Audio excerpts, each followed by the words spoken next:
Hello, my name is Hakon, and today I'm going to show you a little utility patch on the Empress Zoya multi-effects pedal and well, patchable synthesizer, patchable whatever you want it to be, really.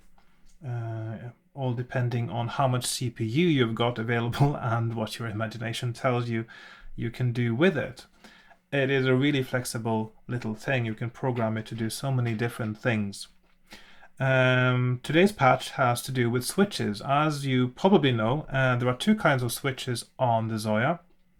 There is the momentary switch. There's one here. So when you push it, it creates a CV value of 1, which of course you can change in the connection strength if it's connected to something else, which it probably is. Otherwise it's not doing much good.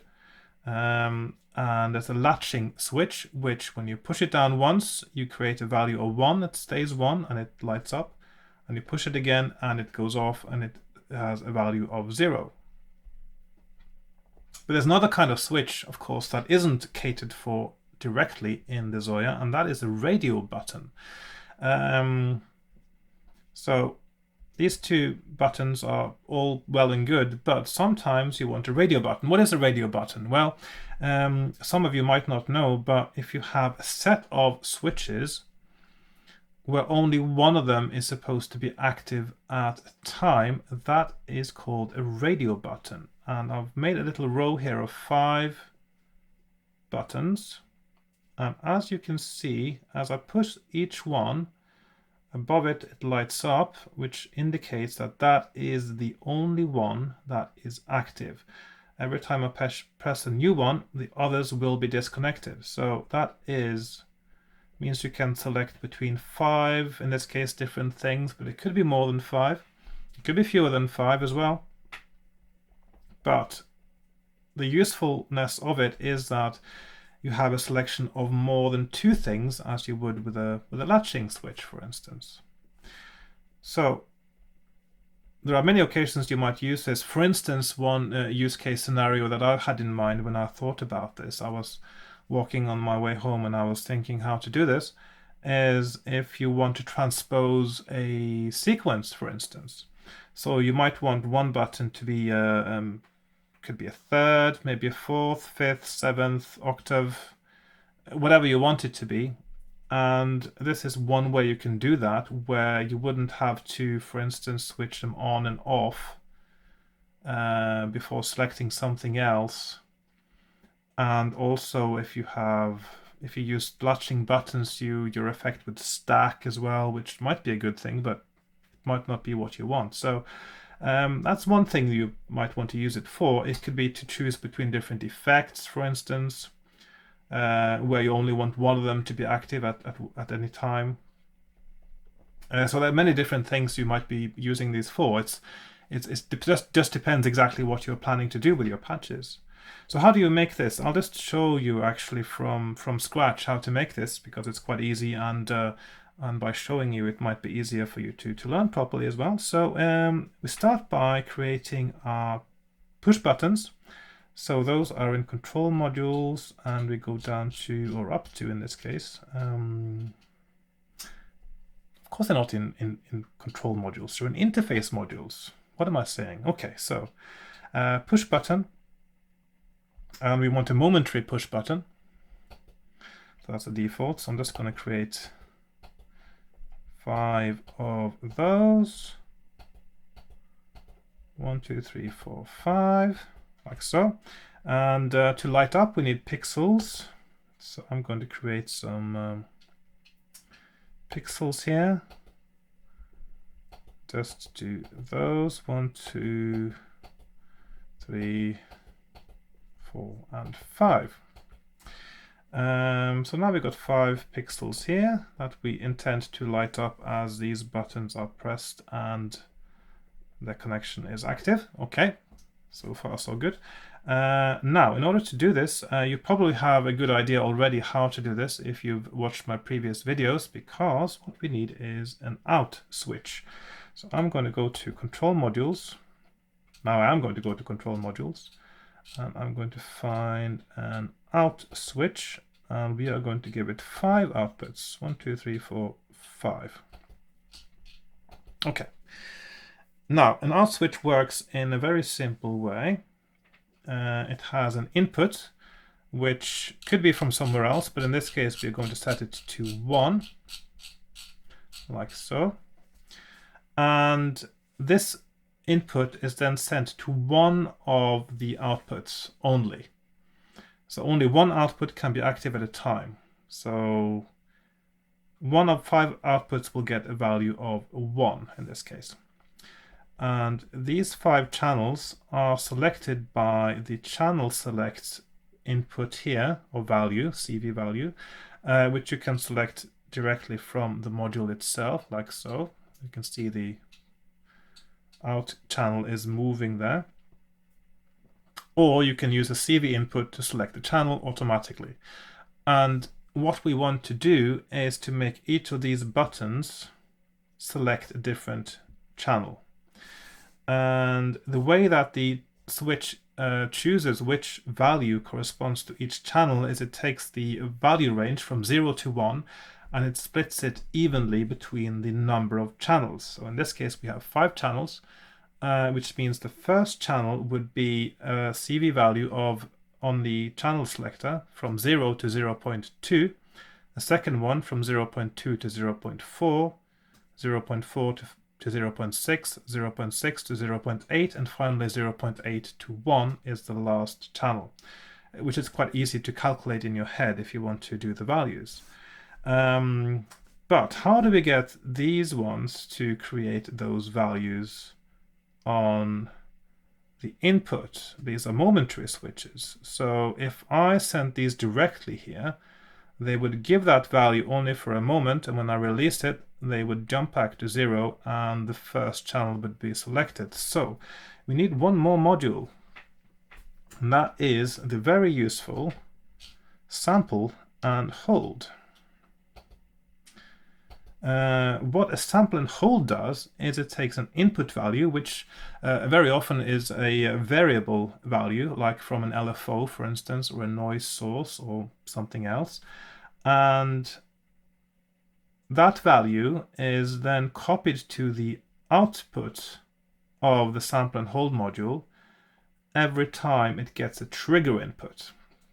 So, for instance, you have an LFO running here, and it goes up and down, and then you send every now and again a trigger input based on something, and it copies over the value to the output. So in this case, it's quite useful for these kinds of things too, because we can make a momentary button, and we can connect that up to the sample and hold CV input, and then we can also connect it to the trigger. So now when I push this button, the sample and hold will trigger and get a value of 1. So I'm going to do this with all my 5 buttons first of all. But we don't want the value to be 1. Actually, let's show you first. I'm going to connect the sample and hold output to the channel select input. So of course, now every time we push these buttons, we are passing through a value of 1, which is a default, of course, and then the only thing for a push button. But that selects channel 5. What we want is channels 1 through 5. The easiest way to do this is to change the connection value of, so now I've selected button 1 and the connection between button 1 and the value input of the sample and hold, and I will reduce this connection strength to below 20. What that does is it gives a CV value between 0 and 0.2, which should select channel 1.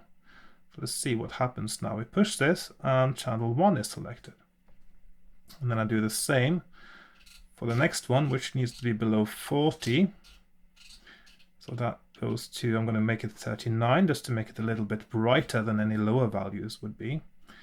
And this is below 60, so we make it 59. Below 80, I'm going to make that 79.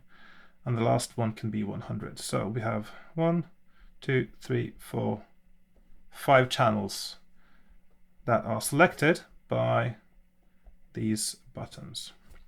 In order to make these lights light up, we can connect these outputs now to the corresponding pixels, like so. So now when we push a button here, the pixels above the buttons light up and show us which channel is active. I'll just move that a little bit further away.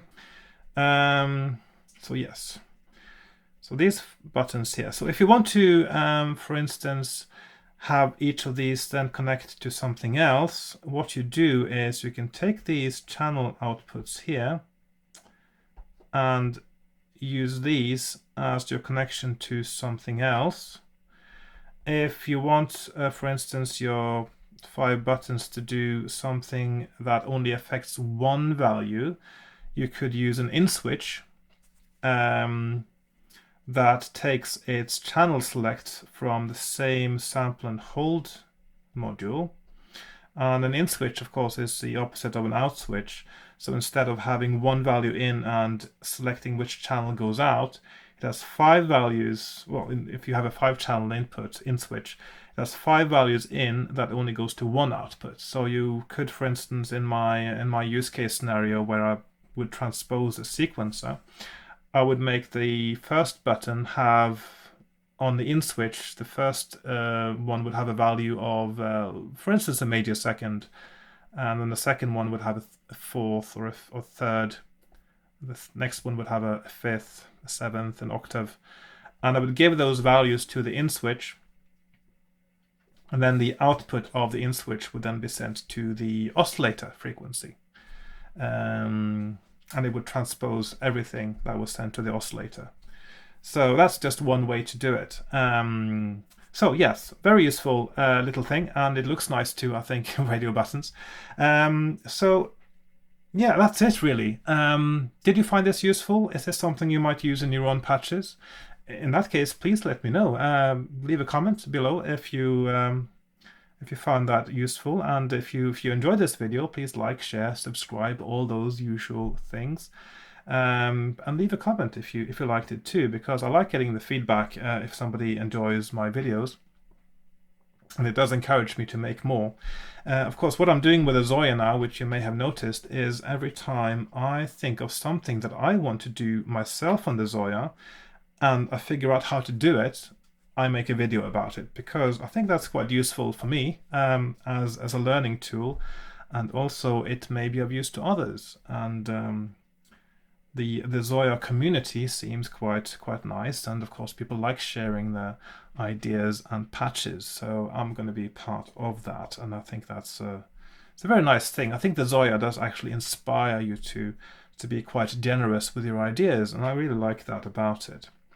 So very useful. Radio buttons. Yes. So thanks for watching, and I'll be looking forward to seeing you next time when I make more Zoya videos, and hopefully you'll be there as well. And goodbye for now. Bye bye.